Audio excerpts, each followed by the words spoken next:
பார்வதி தமிழ்நாட்டில் புதன்கிழமை டைம் போட்டார். ஜட்ஜி கணக்கு எழுதுவார். கணக்கு எழுதியில் எல்லாம் சென்னை மெட்ராஸ் டு கன்னியாகுமரி வரைக்கும் முதலமைச்சர், எம்எல்ஏ, எம்பி, மந்திரி, பஞ்சாயத்து போட்டு வார்டு வரைக்கும் கணக்கு எழுதுவார். எழுதின உடனே ஆட்டாமுட்டிக்காக வரிசைக்காக அந்த டைமில் அரசியல்வாதியை கணக்கு பண்ணி வாரண்டு பண்ணி தூக்குற டைம் முப்பட வானரப்பட டைம் வரல. சென்னை மெட்ராஸ் டு கன்னியாகுமரி வரைக்கும் அரசியல்வாதியை கப்பு கப்பு கப்பு கப்புன்னு வார்டு வரைக்கும் பிறக்கி அள்ளுவான்.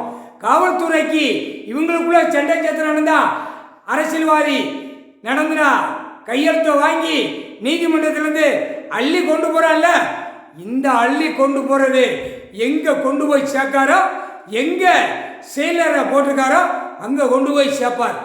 வெளியே வர முடியாது. 13 செயலரை 13 கம்பி 3/4 சத்தியம் போட்டார்னா கணக்கு.